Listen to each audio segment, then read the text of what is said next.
all the way out on. Let me see if I can move this microphone closer.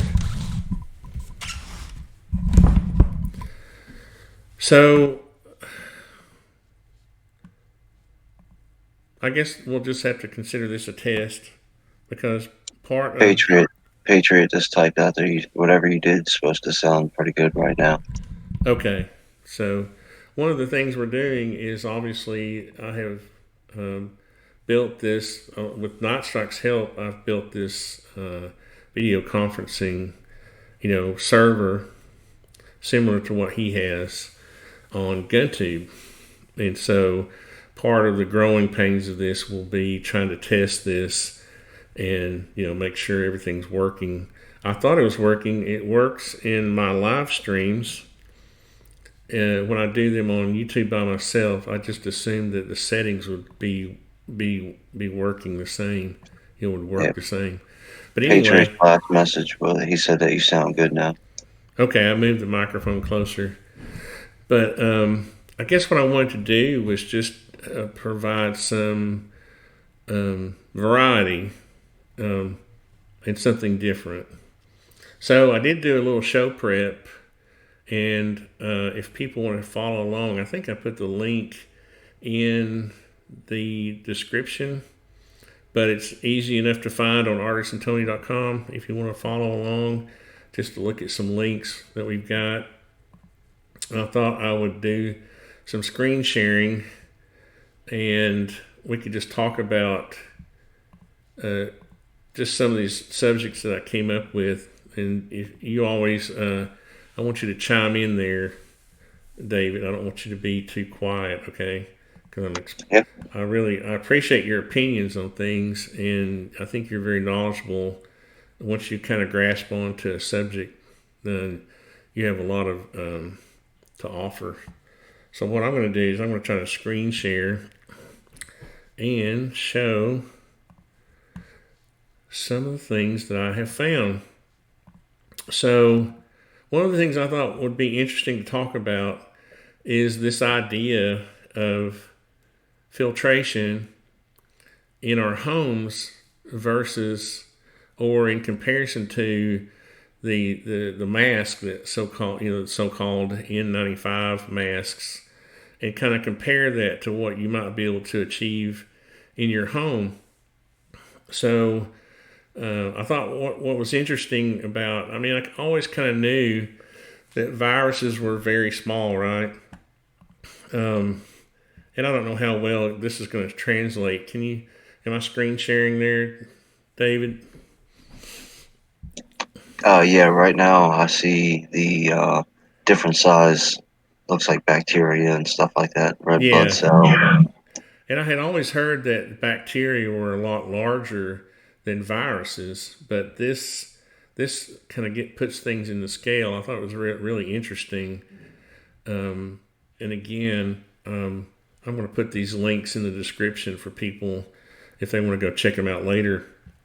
But I was kind of impressed with what seemed to be the ability of these masks.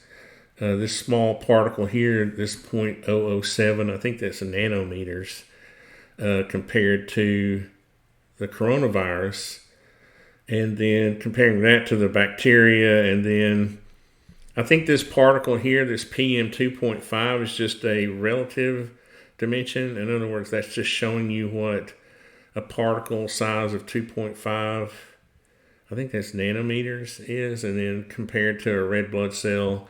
And then this PM10, this big one, again, is just a general particle size, PM10. These two dark ones are just like comparing to a scale, I guess you would say.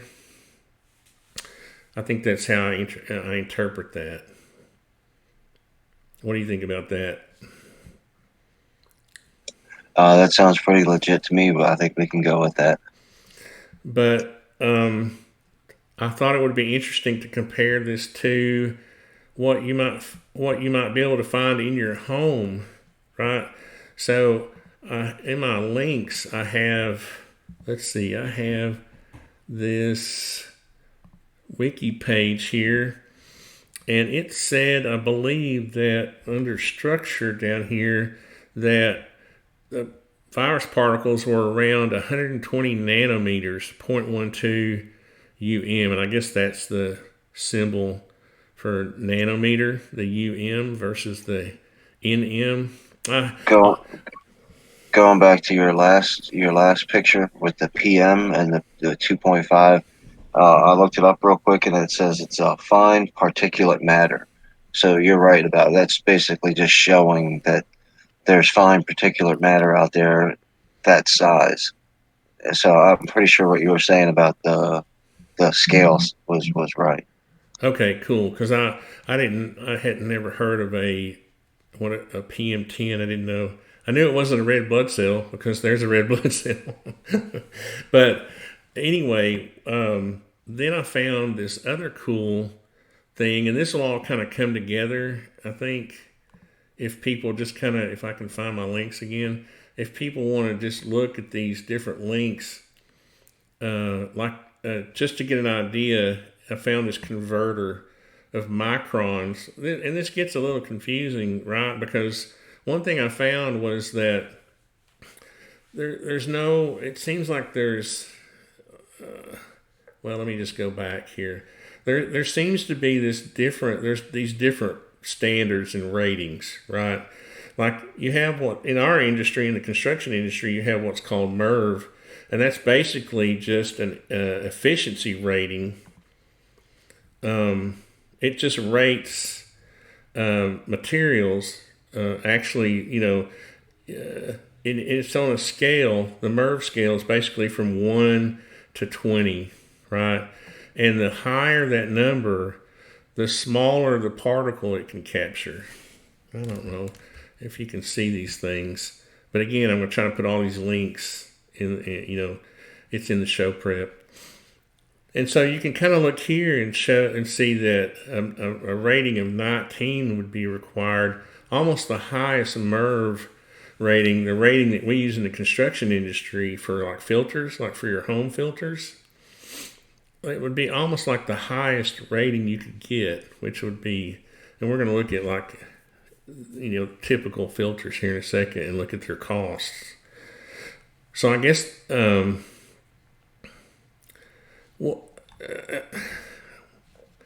guess I'm wondering, how do you decide as a homeowner? I hate to keep flipping back and forth to screens here, but I've got too many tabs open. It's basically what it amounts to. I think what I was trying to get at with all this information was, here's a typical size chart. This was really interesting here. If you go to this link, it shows like anthrax is 1 to 5 microns. And then you can go down and look at bacteria is like 0.3 to 60, which is amazing, And so you can look at all these different materials and look at the different particle sizes. And then you can kind of go back and look at your own home and decide decide at that point how much money you want to spend, to do what you want to do, right? And you can decide whether you think it's worth trying to filter out these particles. Could you actually filter out of a virus, and then, what would happen at that point once that filter, got caught in that, once that virus got caught in that filter, are you going to create a, petri dish, depending on the humidity levels in your home, at what point do you decide, I'm just going to let the viruses float around in my house, or if they're there, But anyway, those are the kind of things I thought would be interesting. To me, that's interesting. To other people, it may not. It may not be, and you may have to just keep an eye on the comments. And if people are saying that has no relevance to my life, but I thought it was interesting. What do you think?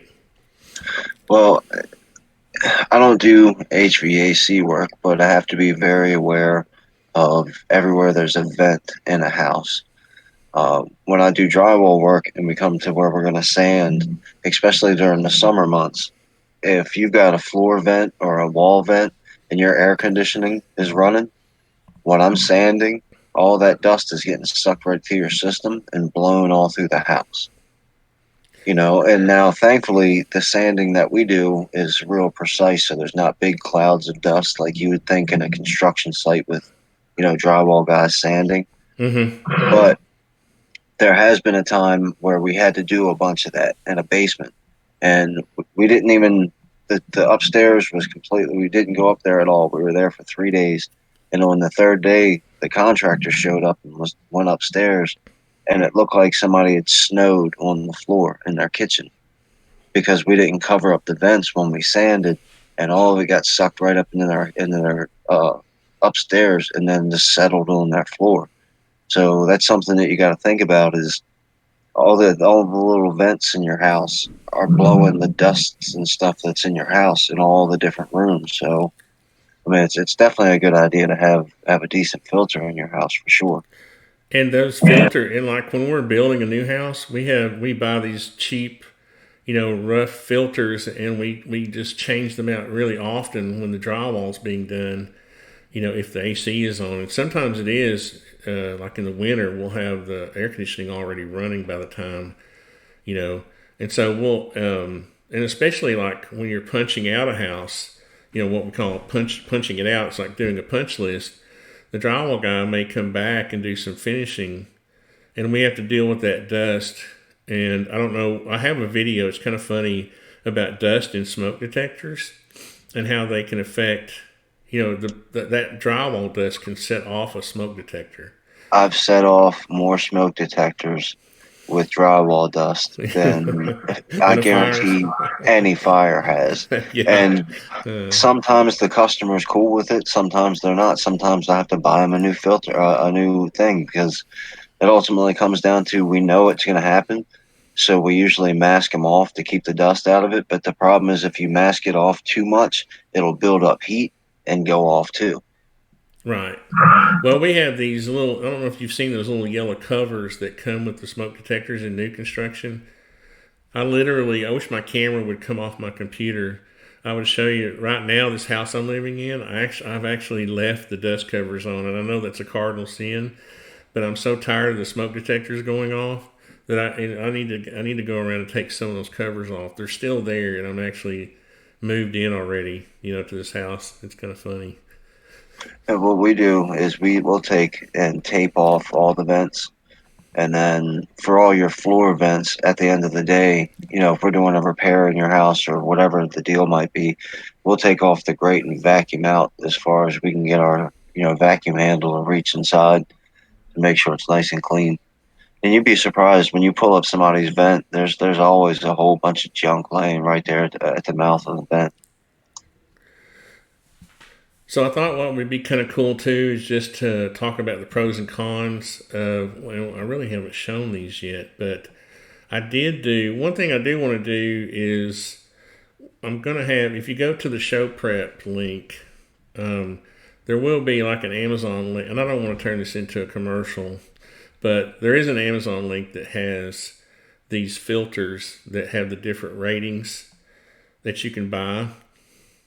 And you can see like here, this is a 20 by 54, and got a MERV rating of 11, and it's let's see, pack of 4 is $65. So I think as you kind of look, and I'm guilty of this, I just go to Walmart or Ace Hardware, I buy these cheap pleated ones, and I'll be honest with you, I have never actually checked the MERV rating on those filters, but I might actually order some of these just to try them out. But what I was kind of getting at was these pros and cons of these MERV filters, and I did a little research on this. And again, there's links here. But obviously the pros are that that these filters catch these small particles, and they improve air quality, and they protect your HVAC equipment, and they improve energy efficiency. But the cons would be that they also catch small particles, and as they catch those small particles, they can start to create resistance in airflow, and you would actually have to might actually have to replace them more often than the crappy filters that aren't catching as much particulate, right? Because if you do leave them in there for the same amount of time, they're probably going to reduce the airflow, and you risk that you risk freezing up your coolant system, your refrigerant lines, because the airflow slows down. So I think you just have to. It's one of those things, you have to kind of decide for yourself over time. Is it worth the money? And honestly, I haven't decided yet. I'd be interested to see what people thought in the comments. I'm going to go back there now and look. It really helps this dust really inside the house.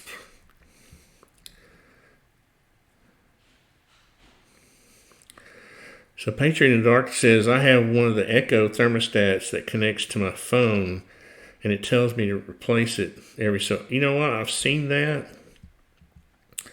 And they also, if you can believe it, if you go to this link I put in the show prep, there's actually Bluetooth, or let's see, is it Bluetooth? Air, filtration, these vents, the filters you can buy that will tell you, believe it or not, when they're getting, I guess when they're starting to reduce airflow.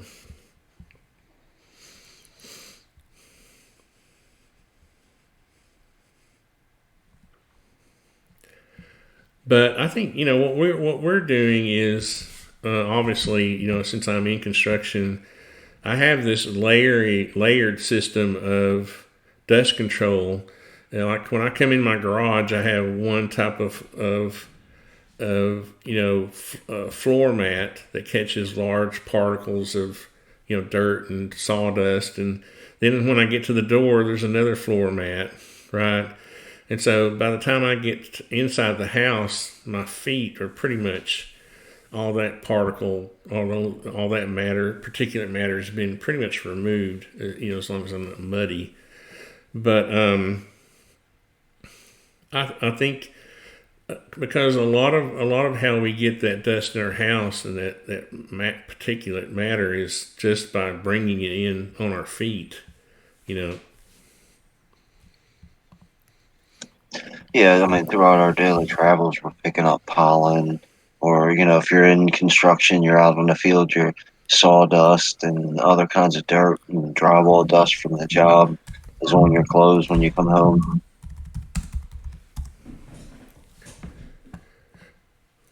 So these may not seem like for people who are just coming in. We're trying to provide a little bit of variety in a weekly talk show. So this was just like a first rough stab at content. And one thing I wanted to do was get ideas from people in the chat. It's amazing how many emails I get each week for ideas and people asking for help through my SketchUp videos. And I think next week I've got an idea for that, but I wanted to take requests from people for content for the show. If you have maybe we can have a question of the week or something, from somebody in the comments, and at the next week's show we would answer, do research and then answer the question, and maybe even do a demonstration. I had this one person ask me today about a roof system type for a shed, a shed. And I thought maybe next week I would just do a 2 or 3 minute run through what it could be, sort of a help out the viewers, listeners kind of thing. What do you think about that, KingPin? I mean, I think that's using the tools that you have laid in front of you to a really good. I mean, anybody who watches YouTube, if you haven't figured out how to fix something by watching YouTube, you're a liar. That's true. I don't know. Have you seen? I guess you saw. You might have seen the video where we had to fix our dryer, and the first thing I told Barrett was, there's no. This is a brand. The dryer is only a few years old, and it's all electronic looking. And I said, "There's no way we can't. This is not like the old dryers we used to be able to fix." But sure enough, there was a video, and I watched it. And of course, they didn't show the hard parts, but we were able to actually order the part and fix it. I was actually impressed because we are not electricians, or you know what I mean. We have a skill set, but that wasn't really one of them. But Well, the dynamics of social media, Maytag, when they're going to put out a new washer and dryer, are going to probably make their own YouTube videos teaching you how to use it, teaching you how to understand the warranty. I mean, it's all coming down the pipe. Instead of millions of dollars on television commercials for 30 seconds where all they get to show you is the actual wash machine, they can do a 5-minute long YouTube video and tell you everything that you need to know about it. one question I have for the people on the YouTube side is when I screen share, am I I'm screen sharing just this little block, right? My little block. Your block is still shown. That's a question for people. Again, I'm getting familiar with this video sharing platform that Nightstrike helped me set up. This is basically the same software that he's using for GunTube, but sometimes there may be a point in time when we have to do a larger screen sharing example.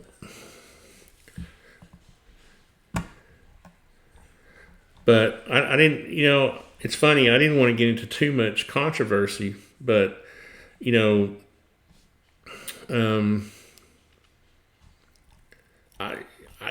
I was curious about people's opinions on, at what point do we get back to work and, we just start trying to deal with these things on our own, in our own homes, in our own families, in our own cities, our own counties, our own states.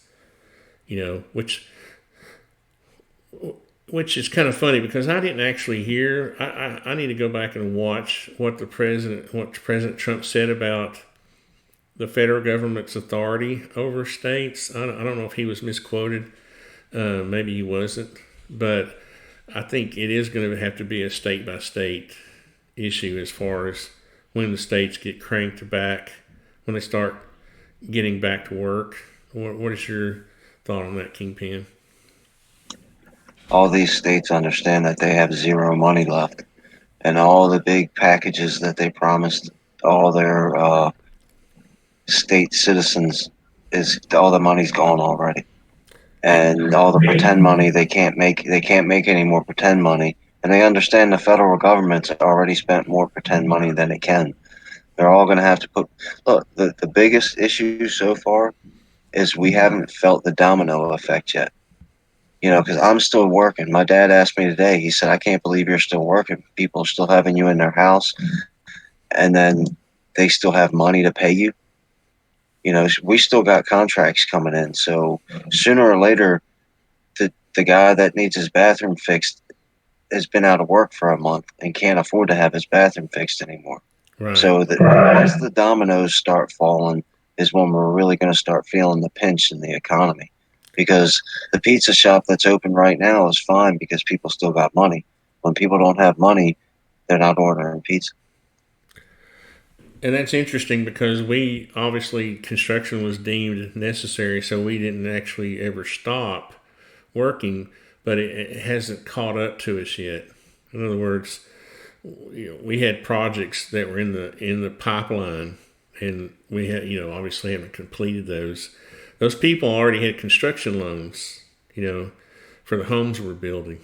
So, I'll be interested to see what happens, in several months when if we do stop getting calls for new work. That'll be the real judge of the economy. Well, they also have to face the fact that they can't tax their way out and spend their way out of this. Because if they come to you and say, look, we promised you all this money, we spent ourselves into super debt, and since we did all that, we're going to raise your taxes to, pick a number. I don't know what tax rates are in different states to make up for it. So we already know that they do dirty with our taxes, so they were going to want to take more to get their coffers back up. Well, and that's the dirty secret, is that the only way that the coffers can be refilled is to open the economy back up, because if the economy is running strong, you don't need high tax rates. The government revenue is typically higher with lower tax rates. That's what I don't think people understand that. And when the economy is running, humming, the government doesn't need a high tax rate. And this is something that people will argue with you about, and it's actually pretty simple concept. But that's true. There won't be an ability to raise taxes, and that's why we have to get going again. Right? We have to restart the economy, because there won't be an opportunity to tax people. You're just you'll go into such a deep recession you've never seen before. I actually started in 1978 and really got cranking in 1980, and years later I found out that I started in the construction business in one of the worst recessions that we ever had, but I didn't know it. But I was just ignorant to the. I was 18 or 19 years old, right? I had my little framing crew, and I was just going around framing things, and framing houses for people, and I had no clue about politics or the economy or anything. But now it's obvious that if our economy, if we don't get going again, if we don't get back to work, it's going to be pretty ugly. And I don't want to be a doomsayer. I think my message is I want to be an optimist. I want to say that we can get going again. There may be. I think that. What's that? Are you there, KingPin?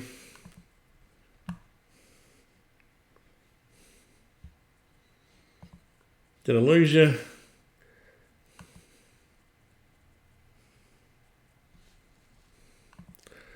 I might have lost KingPin. He'll be back. But what I was saying was, there he is. Just as I was starting to lay the truth down, the internet kicked me off. Go ahead and lay it down right now so you don't forget. No, but I think that people that are doomsayers that say that that this virus is going to kill us all and ruin human civilization, or climate change, or all these other different kinds of things, or robots working at McDonald's are going to have zero understanding of human history. Right, and that's exactly right, and that was kind of where I was going a little bit with my speech about me. I'm an old guy. I started really a long time ago, and our society can withstand very we're very resilient, because we are a free society, and we hate to say it, but we're a capitalistic society. We're free markets for the most part.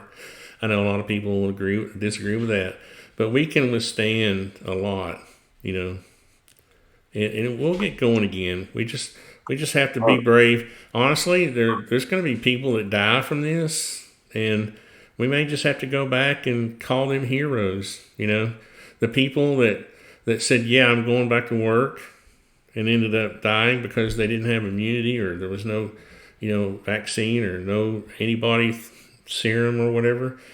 Those people may end up being the heroes of the day, because they just all said, "Yeah, we're going back to work." Well, if the science is true, roughly 60,000 years ago, there was 3/4 of the planet was covered in like 20 miles thick of ice, and human beings still survived. I think we're going to survive this. Yeah. No, I agree. I mean,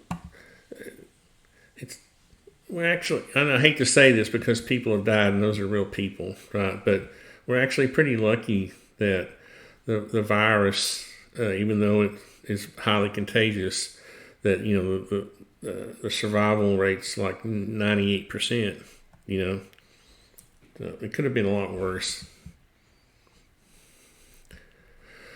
But one thing, one of the goals I had for this show was to try to talk about ways to normalize, to I don't know if the word's normalize it or just think about how we can just deal with it and get back to work. So talking about something that's as simple as an air filtration system may not be that relevant, but maybe we can get our minds on different things, and start to talk about different things besides, zombies and all that crap.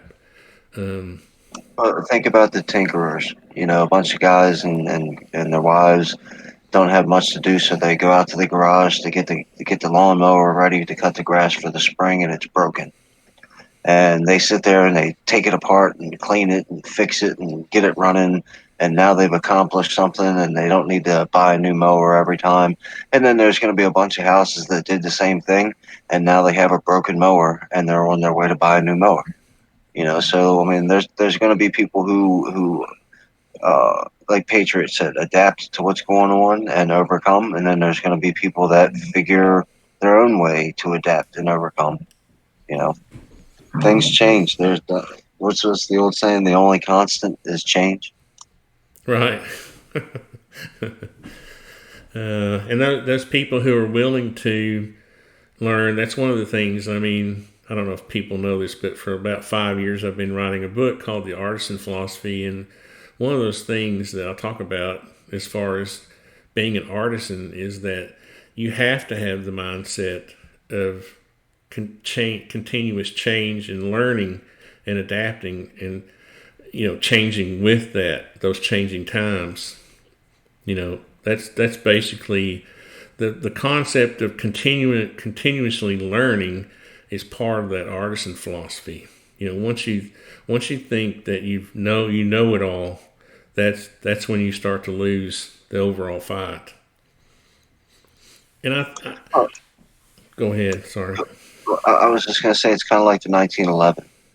When the 1911 was designed, they could have stopped making guns because it was perfect. But that 1911 allowed all these other different styles of guns to come around because everybody knew, well, if that one's lame, I've still got my 1911. Yeah, now we have the Glock, and we met perfection, so we can stop now, right? So you're supposed to think that's funny, KingPin. I did. It was funny. I was laughing. I love both. I love my 1911 and my Glock. One's my office gun and one's my nightstand gun. So I ain't gonna tell. I'm gonna give away the tactical secret of which one is which. That's a surprise. I do want to mention one quick thing. If people do go to ArtisanTony.com, they will see the entry form for the Corona Craft kits giveaway. And we've only had about 8 people enter so far. And I think that's going to be cool. I can't wait to see what people do with their leather kit that they get. I'm hoping to have 6 or 8 kits to give away. I kind of struggled with whether to give a lot of the leather away to just a few people or try to spread it out more. And we kind of came up with a middle ground. And so if you haven't entered for that, you can go to ArtisanTony.com and enter. You can see the people that have entered and my cool Corona Craft Kits thumbnail I made. I spent about 2 hours on that. I'm proud of that. And I thought I was screen sharing all this time, but it's probably just my ugly face. But I do want to take ideas for people for this show, and maybe even have more guests like Patriot in the Dark. I think would be interesting, and then I think another person who I actually thought of when I was doing show prep was Tony Simon. And one of the things I did want to do, because time's getting away from me here, is I'll screen share here. Go back. I did want to, as I go to my show prep here, I did want to have, even though we're going to kind of have a construction or home improvement or maker show, whatever we want to call it, however it evolves, I did want to have like a 2A corner where maybe at the end, we have a quote of the day or, just an idea, because I wanted to kind of sneak in this sort of pun, this sort of corny pun that, since we are talking about construction, that, the foundation of our freedom, I think, is the Second Amendment. And so I found this one quote by Thomas Sewell. I don't know a whole lot about him, but I've kind of followed him over the years. Do you know who Thomas Sewell is? Oh, I'm a big fan of Thomas Sowell. I thought you would be. And I thought I would just mention this one quote from him, because even though this is kind of a construction show, I want to have variety, but I do want to make sure that people understand, and I'm sure you agree. I don't know. You can give your opinion of this, that we do have to kind of keep in mind why, how we got our freedom and how we keep it. And the reason I brought this up, the reason I thought of Thomas Sewell was because of Tony Simon and his fight in New Jersey and his website, diversityshoot.com. Thomas Sewell said, "The biggest hypocrites on gun control are those who live in the upscale developments with armed security guards and who want to keep other people from having guns to defend themselves. But what about lower income people living in high crime inner city neighborhoods? Should such people be kept unarmed and helpless so that limousine liberals can make a statement by adding to the thousands of gun laws already on the books?" And Thomas Sewell said that. And I've been meaning to pick up books by him and read them, but I'm such a junkie when it comes to construction stuff. I'm always reading, construction details and that kind of stuff. I need to do more reading outside of the construction industry. But I thought of Tony Simon, and he has a very focused fight with the diversityshoot.com. And we actually, one of the things that we do at 2afund.com is we host his diversityshoot.com website for him. So I've always really appreciated what he does, and I would like to have him on as a guest sometime. Yeah, I like Tony too. He's a real good guy. I'm sure we can con him into coming on. So I know I kind of caught you off guard a little bit, KingPin, on this whole thing, and I appreciate you agreeing to come and be a part of it. Do you have anything you would like to do, or have any kind of goals or any thoughts? I know I'm putting you on the spot, but I'm trying to...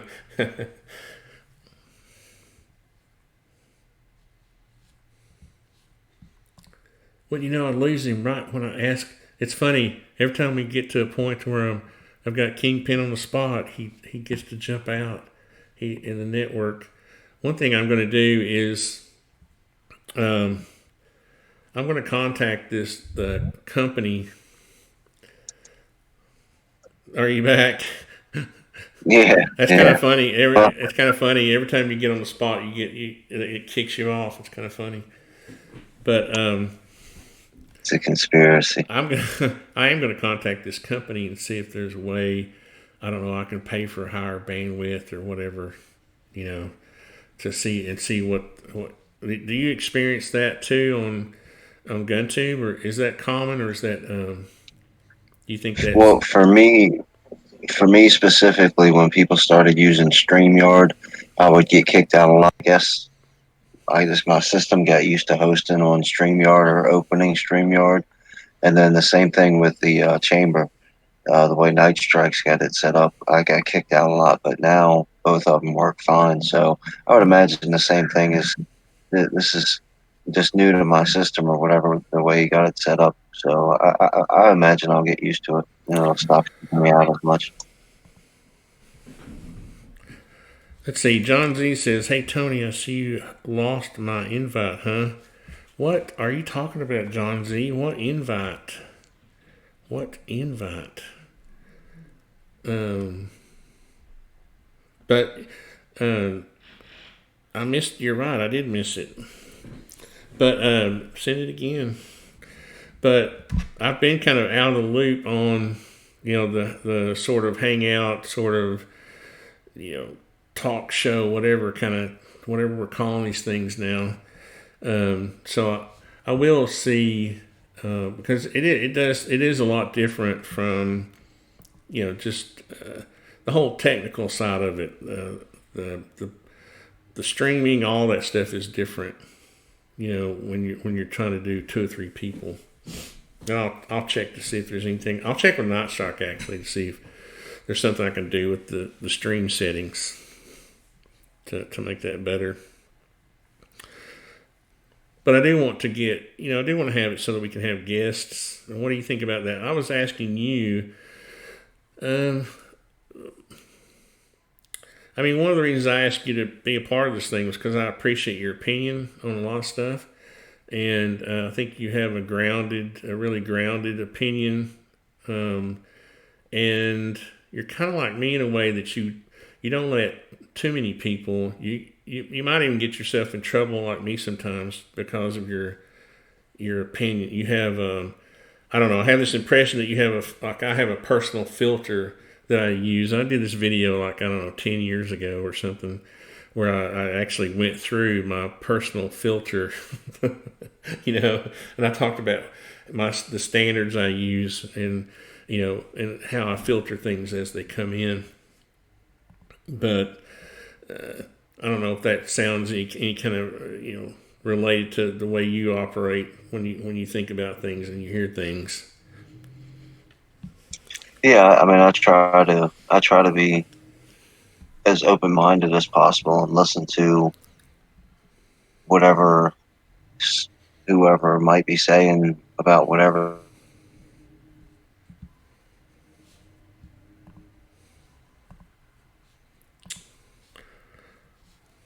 Oh no, he got kicked out again. Well, I'm going to wait till he comes back in to close it out, but we've been And going. then Oh, I'm sorry. Go ahead.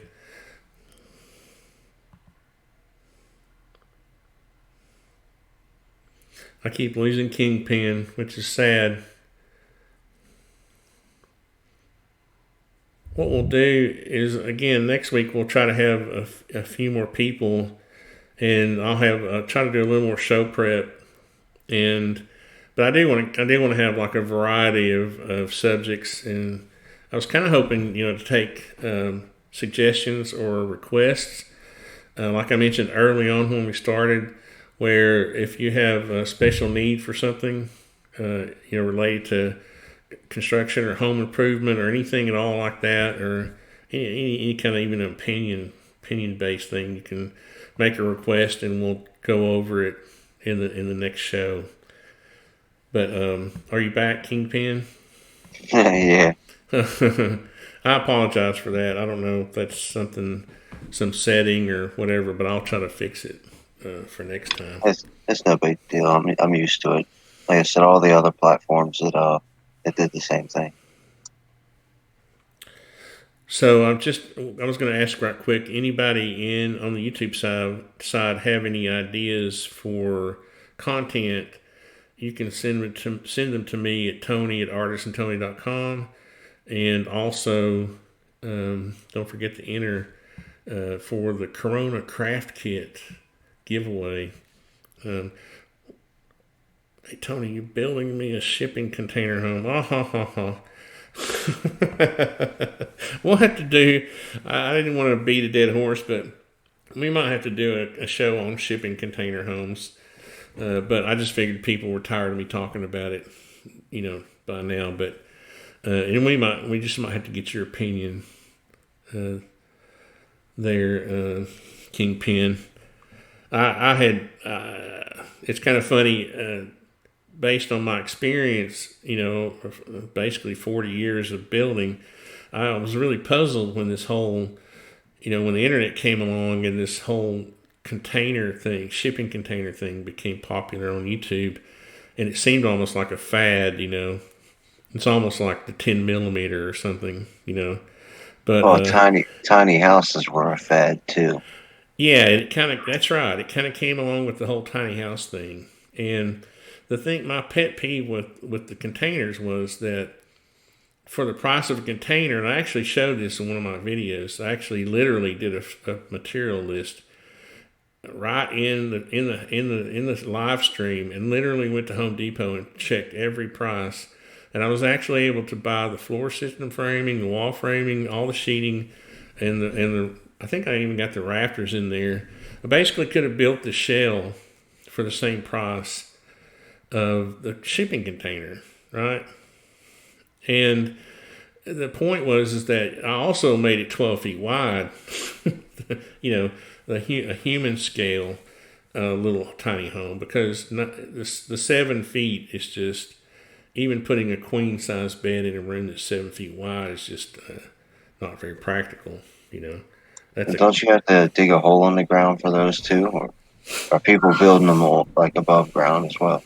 Yeah, that's kind of the thing too. You don't. A lot of people will pour a slab if they have a flat lot. They'll pour a slab and basically do everything they would have to do anyway to build a conventional home. So again, they're not saving any money. And these shipping containers have these floor systems. And I don't want to beat a dead horse. I mean, I went through the whole. The problem with the shipping containers is that obviously they're metal boxes, and they, if you don't insulate them properly, that once the cool moist air of the inside hits that, it'll condensate, and the water will just collect on the inside of the bottom, the base, and so they're really problematic. And make it with the waterbed. Sean C says, make it with a waterbed. So I don't know. I have, the internet's a funny place, because you have people. This is one of the things that drives me nuts about the internet, is that people are so tribal. They'll latch on to there's some of these YouTubers get this following of people, and they're just like, they're almost like zombie followers, And if you say anything to the contrary, if you have any opinion at all that's contrary, not even like ugly, not even like even if you're nice about your opinion, they will attack you like pit bulldogs, because you basically disagreed with their guy, and the container world, the shipping container world is like that. And again, I would have no problem with shipping containers if they made sense, but they just don't. And again, I could spend 2 or 3 hours on this, but people would get bored. And, what's your general? I mean, I'm always open for. Oh, I must have lost you again. But yeah. I'm gonna. But Greta Thunberg. I'm sorry. I'm having a good time reading the comments. I should be so focused on them, I guess. But yeah, the whole. I don't actually have that much of a problem with the tiny home, because at least they were built conventionally. A tiny home, if it's built properly, is built in the same sequence, the same fashion as a regular home, right? You frame your structure, you wrap it with your sheeting, You wrap it with your house wrap. You know, people don't understand that construction. There are these things we have called best practices, and we've perfected them over 100 years, basically. You know. Well, you'd also have to, with the shipping container, going back to full circle to the back to the filtration system. You're going to have to modify that shipping container because if not, like you were saying, when the condensation starts building up on the inside, that's going to cause mold and mildew, and that will kill you. Yeah, that's why the layered. That's why a layered system works, right? Because especially in the 1950s when DuPont started invented Tyvek, you know, these woven house wraps, you know, that actually let water vapor pass through, but not water molecules, right? So we actually have systems now where your siding is a rain screen. It's not. Your siding is just an aesthetic, right? That keeps the first layer of rain off your house. The second layer is that Tyvek, that waterproofing membrane, and it's just when we're building a home, we don't start with a metal box and build inward. You know, we start with a structure and build outward.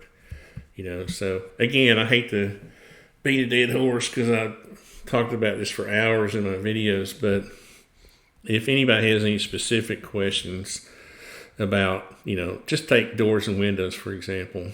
You'll see these suckers. You'll see these guys, and what it is, it's what's really funny is that these companies will hire these really pretty boys, men. I call them men. That's not fair to call them boys. They're men, and they'll have them like renovate a shipping container, right? Well, that guy will have no clue as to what he's actually doing, but he looks good doing it, right?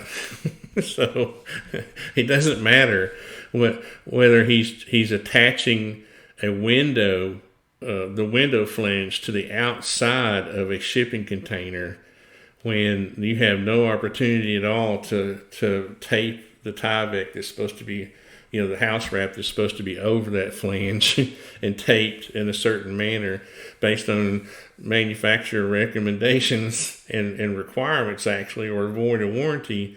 But because Pretty Boy bolted it to a shipping container, it's okay, and caulked it, right?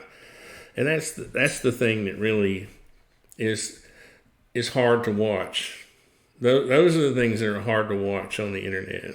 And you know, it at some point you just say, okay, this is entertainment, you know, and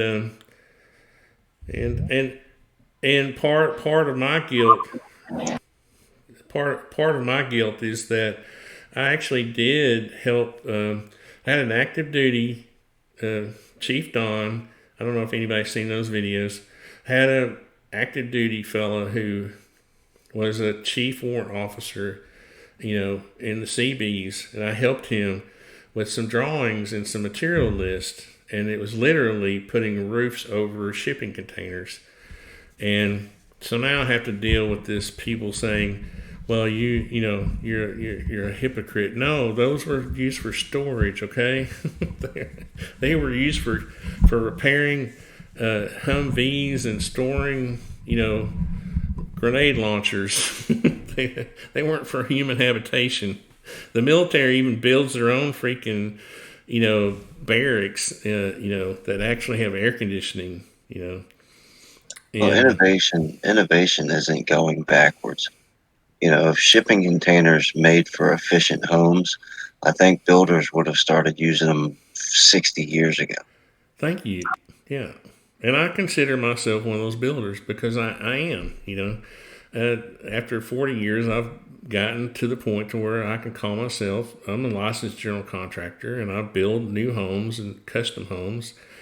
And I can say to some, you know, with some not authority, but with some relevant opinion, that some of this stuff you see on the internet is just, you know, it's just, it should be viewed as entertainment, you know, specifically. But anyway, I didn't want to get off on a tangent. See John Z, he just came here to start that crap. I'm just kidding. But I mean, I didn't want to. It's kind of funny if somebody was really interested in a. I do have one video that shows the wall systems, wall assemblies, and how they were developed over the years, and why we do them that way. Why we build them that way. It's a layered. It's kind of like when you go outside in the wintertime, and you've got your long johns, and then you got your flannel shirt, and you got your next layer, your hoodie, and then you got your vest, your down vest. That's the way homes are supposed to be built too. Your framing, your sheeting, your house wrap, your siding. That's a good approach. So I had this guy from Nambia contact me just the other day and said, USB device. Shoot, can you hear me? Did I lose my audio? I guess I was saved by I bumped my microphone. Can you hear me? Doggone it. Well, if you can hear me in the chat, if you have any, you're just now seeing the USB device not recognized on my screen share. I accidentally bumped my microphone, and hopefully you can hear me. But what we'll do is we'll close it out once no audio is good. Okay, good. I accidentally bumped my USB microphone. So we're having all kinds of technical difficulties tonight. So you back with me, KingPin? I heard you come in, I think. Yep, I'm back. Well, what would you like? I mean, I respect your opinion, and I think you have a good idea. You've been in a lot of hangouts. I used to be, back in the day, I did a bunch of hangouts, but I kind of got burnt out on them. So that's why this time I wanted to do something different, besides gun talk for 2 hours. But I would like to hear your opinion at some point. I know I'm kind of putting you on the spot tonight because it's our first night. But if we can kind of think of content ideas, and maybe we can get content ideas from the guys and girls out in the chat, and we can have some guests and just make it a variety. Just have something different. Do something different. I think that the sticking to the construction idea and the / engineering idea is pretty good. And I mean, look right out in the chat, John Z. He's no slouch. He knows what he's doing. He's a really smart guy. Patriot. I mean, he's a blind guy who uses power tools. Rob D was out there. I know he knows a ton about construction. Jason Stewart. Jason Stewart knows a ton about construction, and they're all patriots too. They all love America. They all love our Constitution. They all love freedom. So I mean, it's kind of a smorgasbord out there if you think. I mean, then you got all the way up to Travis P11. I mean, he knows tons of stuff about everything, and then everything about guns. Well, that sounds good. So maybe we can take turns. Maybe we can have them in here one at a time. And I think it would be interesting to kind of have like I was saying earlier, have an idea for a show, and then talk, and then do that, and then kind of revert to the gun talk at the end or something. If we get bored talking about.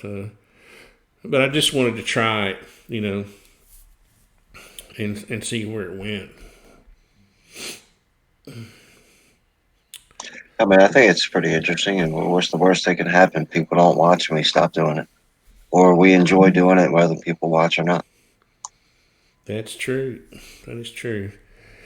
It's funny, though, when you're in construction, you do so many different things, I posted a picture on Instagram. It was 1980, and I was on this roof doing it, putting these shingles on the roof.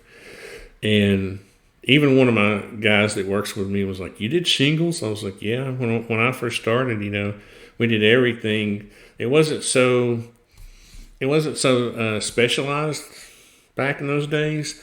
Like, when you were coming up and you were working for a contractor, you might do roofing or siding or trim work, on the interior, whatever, But John Z says, "Hope we were gentle for your first time." That was pretty gentle. It's a good thing the chat doesn't have, volume. Just kidding. But it is interesting how things have become so specialized, which is a good thing to a certain extent. People are. I mean, you look at like now. I mean, back when when you were talking about when the contractor did it all, they dug the hole, poured it, and framed it, planted your grass seed, and when they left, you were moving in your house, and then the handyman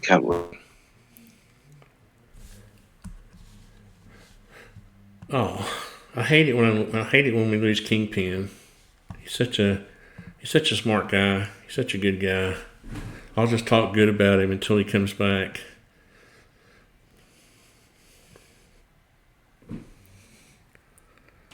Yeah, John C says, and now's a good time to learn while nothing is going on. Well, it's kind of funny. About 6 months ago, I started this website called the Artisan School of Construction and Philosophy, where one of my goals is, as I grow older, to share, the years of experience that I've had, and to mentor apprentices. It's in its infancy. You left, so it gave me an opportunity to talk about my Artisan School of Construction, but that I'm trying to work on. And it may be another 6 months before I'm done with it. But the goal there is to start bringing back that mentoring that we've lost. When I first started, I had a guy who mentored me. I was like an apprentice. I mean, I have... you can go to my Artisan Construction website and see all these different things, where I earned these apprenticeship certificates. It's kind of neat to go back and look at them now. But we had apprenticeship programs back then, and I was really like one of the last generations of carpenters to see that go away, This page isn't working. That's not good. But why is my Artisan Construction page not working? That is bizarre. But so I will not try to show you that. Let's go back to the live stream. Are you still with us? Yeah, I'm back. So anyway, I was just explaining. I feel like that I was like the last generation that got, that had an apprenticeship.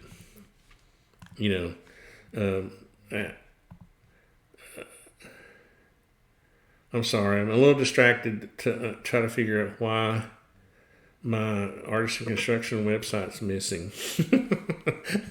That's not a good thing. I'll have to go try to fix that later. But anyway, not to bore people to death, but I don't know. You're not really old enough to. Sorry, I'm getting the pollen is getting to me right now. I don't have corona, thankfully. I have some pollen issues. But are you old enough to remember when we had, when you had that guy that like I actually went through the National Home Builders Apprenticeship Program when I was, in 1980, when I was 18 years old. Did you all have those? Do you remember those times? Yeah, I don't remember that. So I kind of feel like it's I always feel like I want to go to the National Home Builders Association and ask them what happened. I should be doing that. I don't know what happened to those times, those apprenticeship programs. It's like people lost interest, and things became so. ArtisanTony.com is working. I'm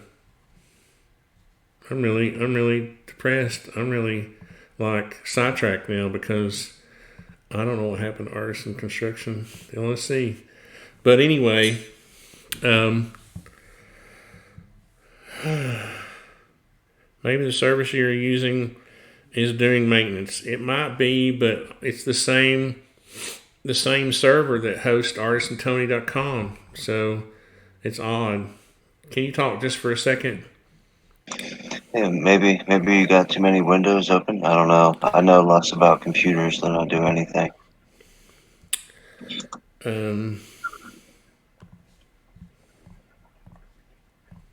But I mean, you were talking about, where the apprenticeship programs are at, and the college degree, forcing everybody into a college degree ruined all that kind of stuff. Being able to walk up to a construction site and, hey, buddy, give me a job, and then learn how to be a carpenter after that. They don't allow that kind of stuff, and God forbid you walk into an office building or a factory or a plant and try to get a job doing something. They convinced everybody that they needed computer programming degrees, and then all the smartest people went out and got good jobs as computer programmers, and then everybody who wasn't at the top of their class got a bunch of college debt. And then they convinced everybody that 14th century French poetry degrees were the way to go, and people don't know how to use.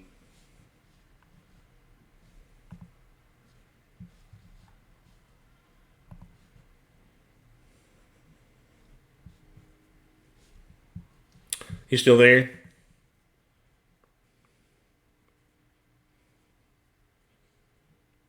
You just checked and the website is working?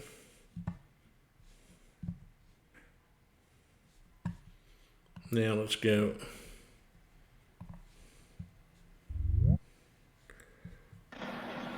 Are you back? Yeah, you still there? Yeah, I'm here. I just I shouldn't have got myself sidetracked. I'm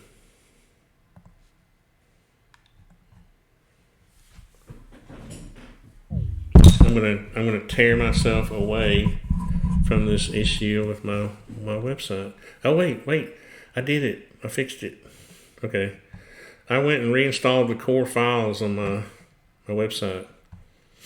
That's crazy, but I guess I was wanting to brag a little bit and show my my 1980.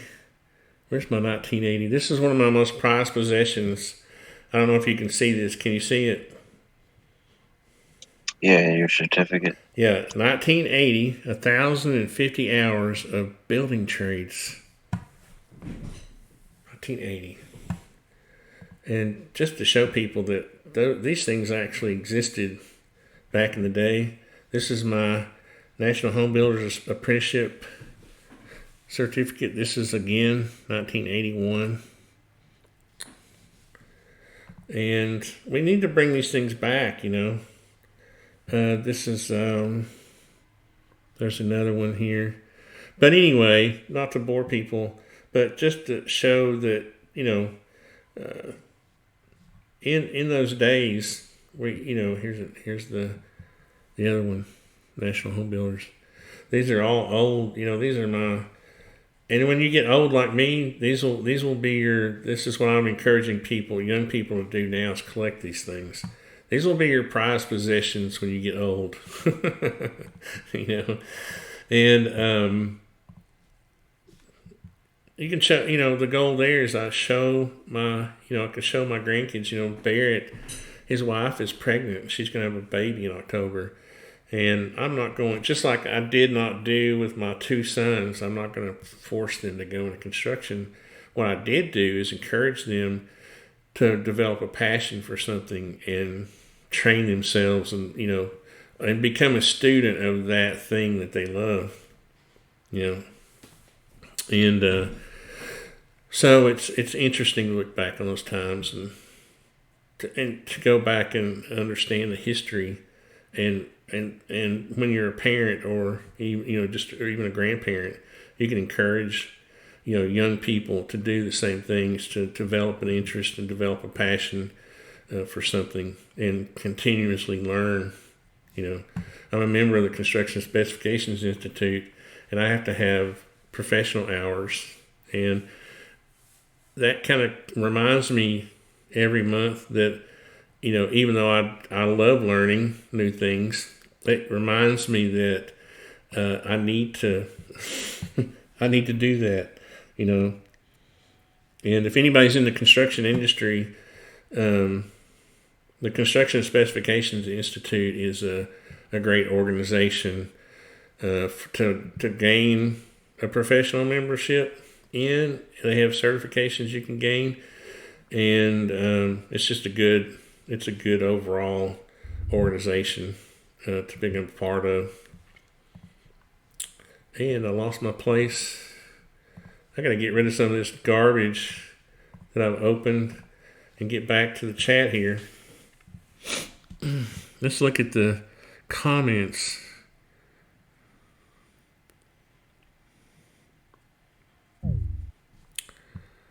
Yeah.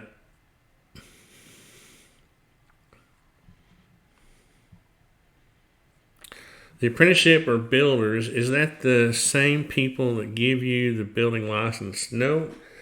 Your licensing is done through your state, Patriot. When I was becoming a general contractor back 20 years ago, we didn't even have a licensing law in Tennessee till about 20 years ago. So they developed a licensing program, and you basically apply, and then there's an exam you have to take. There's a business and law exam, which ironically I did better on than the trade exam. And so then you have a trade exam, and if you pass that, and then you do financial statements with your application, and based on those financial statements, your licensing amounts, your license limits are established from those financial statements, and then you're issued a license by the states, basically like a business tax, really, to be honest with you. But the apprenticeships would be done by like your National Home Builders Association or something like that. Now the unions obviously are pretty active, although I'm a non-union guy, but the unions have. Let me stop screen sharing here. At least the unions have done a pretty decent job with their apprenticeships. And now, am I kicked off? Are you there, KingPin? Yeah. Now I don't see.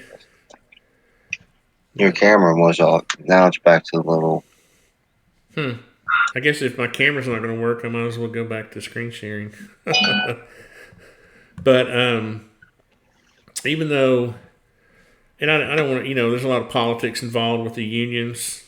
I actually had one of my best friends in high school that I went to my building trade school with in high school. His father was a really high-ranking member in the carpentry union, and he actually, back in those days, you had to almost be invited. It was very exclusive.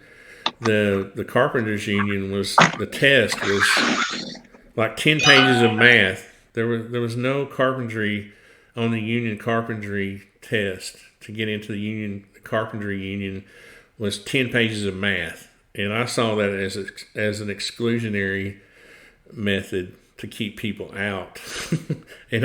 Only have those people come in that they wanted in. Now that's just an opinion that I formed based on my experience. And when I went for my interview after I passed that test, I was asking them basically what types of things do union carpenters do, and they explained to me that union carpenters did a lot of concrete forming, and the list was long, and and not very, appealing.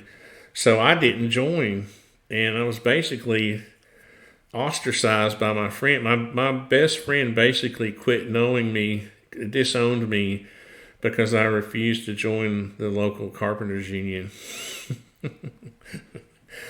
So to this day, I haven't seen him in 40 years because I really kind of got kicked out of that whole. I don't know. I guess I'm good at getting kicked out of communities. I don't know, but anyway, that's just my short story with. But the reason I thought of that story was because at least the unions still have good training programs, right? They still have apprenticeship programs, but non-union, in the non-union arena, we don't do that anymore. So I don't know if that's your experience where you live, KingPin. Oh, thankfully, I've only had to deal with one union job in my life, so I've been pretty fortunate to avoid the unions. Yeah, yeah. So it's kind of funny how you said you've been fortunate to avoid a union, and I don't think a lot of people understand how political they are. I don't think they. If you're part of a union, you're basically told who to vote for. When you go to a union meeting, they decide who you're going to vote for. It's the same way with the teachers, the educational, the NEA, those kinds of unions. Well, I find far too often that union representatives protect bad employees and leave good employees out hanging to dry. Right. Exactly. And again, I didn't want to get into, I didn't want to sit here and bash unions. I just, again, what made me think of that is that at least the one thing they are doing is continuing the tradition of apprenticeships. Of course, their motives are different, but, so. Well, my nose is completely dried out, and I have no idea why. I can't breathe. Oh. And maybe it'll get better tomorrow. Don't drink any fish tank cleaner. Oh, come on now! I told Barrett. I said, if I get coronavirus, will you tell them to please give me fish tank cleaner? And he was like, "What are you talking about?" And I said, hydroxychloroquine queen or whatever it's called. I can't pronounce it. I need to go look at the actual word. I've never actually sat and looked at the word to see how it's spelled. I'm pretty sure it's hydroxychloroquine.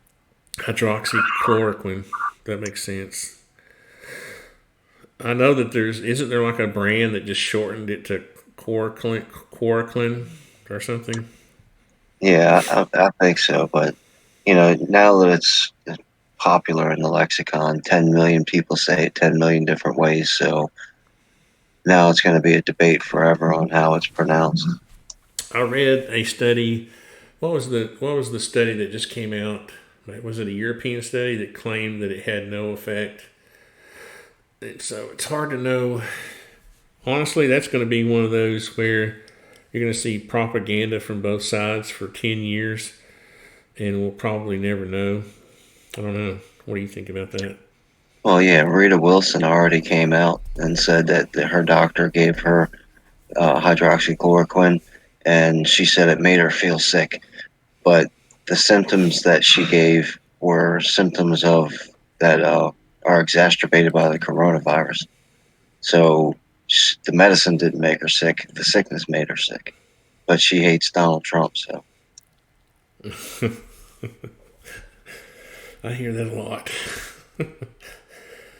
But yeah, I think I would be willing to try it. Especially, like me, I'm older. I'm 57. I don't feel old, but if you look at the numbers, and I'm overweight, obviously. So I think, I would be willing to try it. I don't think it would hurt anything.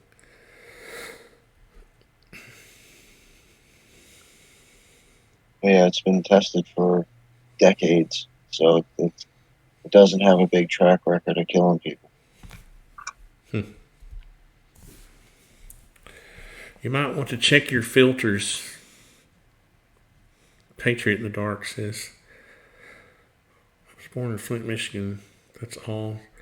Okay, well, we've been going for quite a while. We've been going for an hour and a half.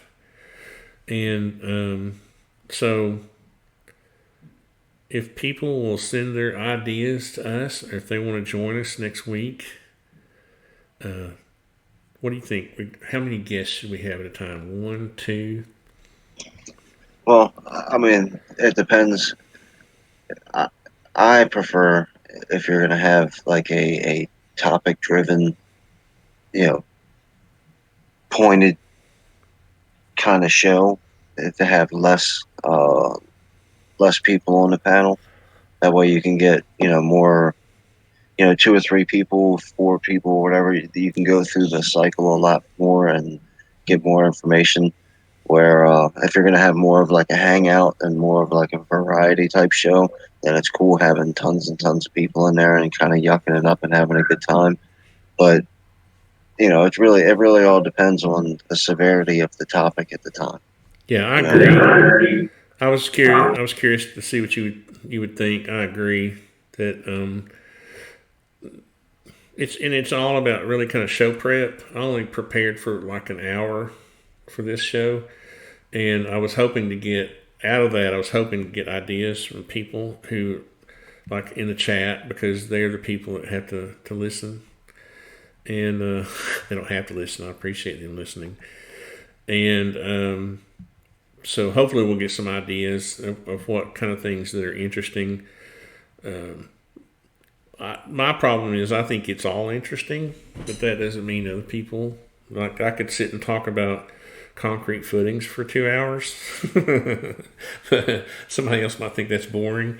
So I was hoping to get some feedback, and we could always do this thing. Like I'm developing a course right now for the Artisan School of Construction.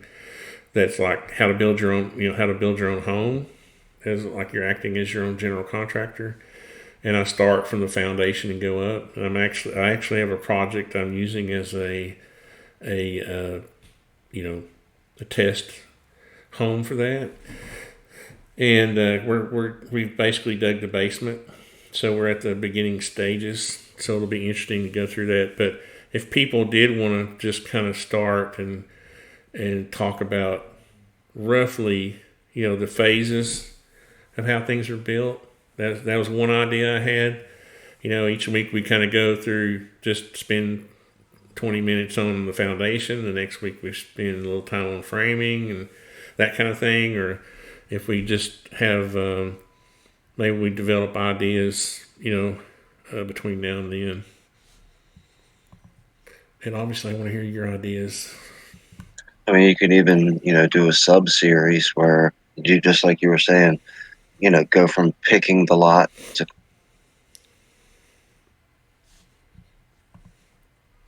Did I lose you? Darn it.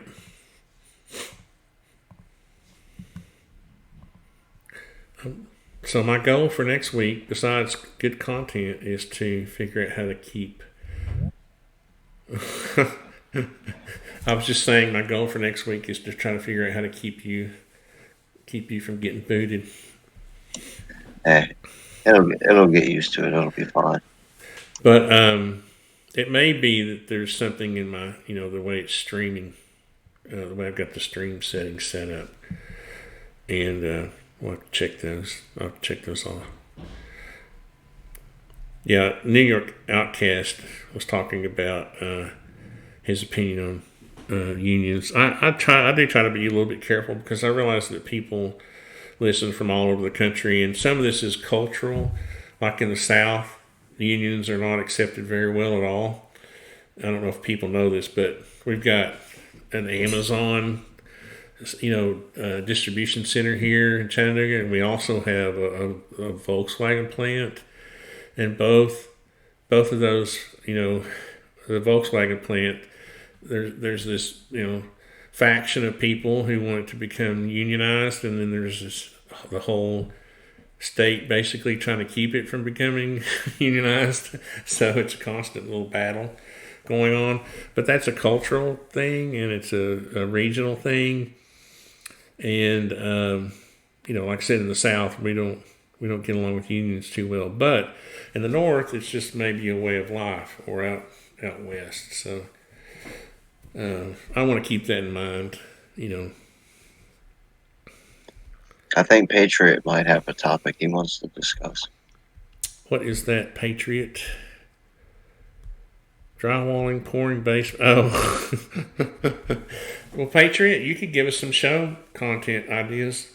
For that. If you're doing a project, that's exactly what I mentioned earlier. I think when my microphone wasn't working when we first started, I was talking about a guy who sent me an email and was asking me to help him with a shed. I get these a lot, for my SketchUp videos. And so that was an idea I had, was to just take someone's request like that, but I would rather it be from somebody like Patriot that we know and, is, I don't mean to say these other people aren't worth spending the time, but I know Patriot is worth spending the time that it takes to do something like that, because I literally spend hours doing these drawings, and but that would be interesting to see if Patriot you have a renovation project you're doing.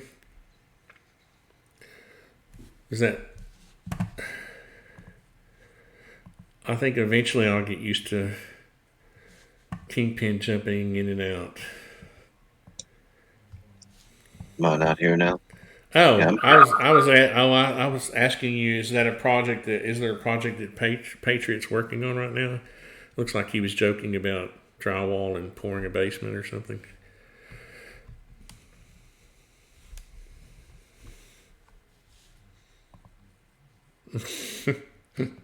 I keep asking you questions and you don't answer, and then you're like, "Yeah, I'm here."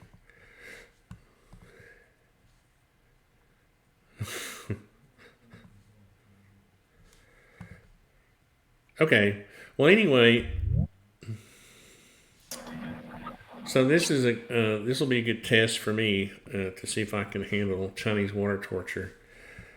Because I was like asking you a question every time I get the question finished. You're like zzz, zzz, zzz, zzz, going in and out. But does Patriot have a project he's working on? I think so. I mean, he's mentioned it a couple times, so I'm thinking that he's going to finish his basement. Yeah, and basements can be kind of challenging. I mean, especially in older homes where they, the floor concrete maybe not have, poured the best, or, I've had to literally go into concrete, into the basements and put pour a floor leveling compound over the entire floor. Yeah, he's running for Congress. KingPin is he's a typical politician. Right when you get to that most important question or answer that you're desiring, he zips out on you.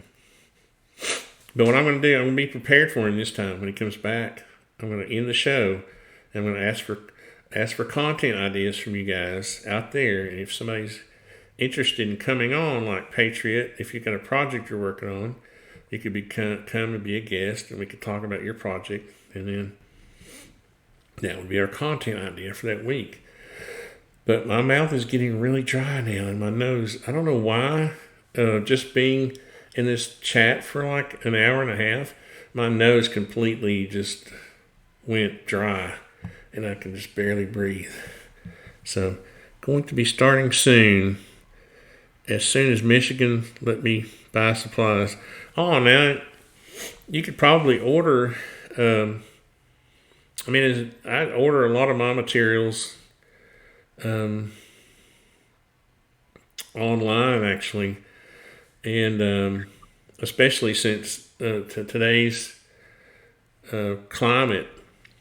Even our lumber yard, my local lumber yard that I've been buying lumber at for 20 years or so, but you have to stop at the gate and they'll come and bring your order to the gate and load your truck for you. And I told Barry today, I was like, dude, this is so cool.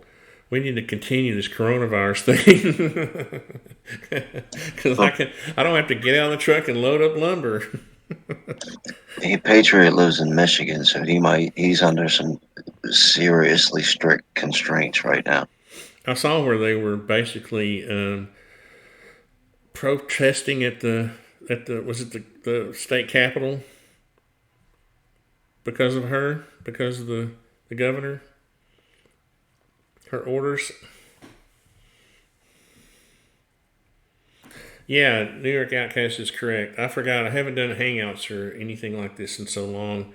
I forgot how dry your mouth gets when you talk. Constantly for 2 hours. So, but anyway, I think we'll end it here. But I want to thank everybody for showing up, and thanks to you, KingPin, for being a partner in this venture. And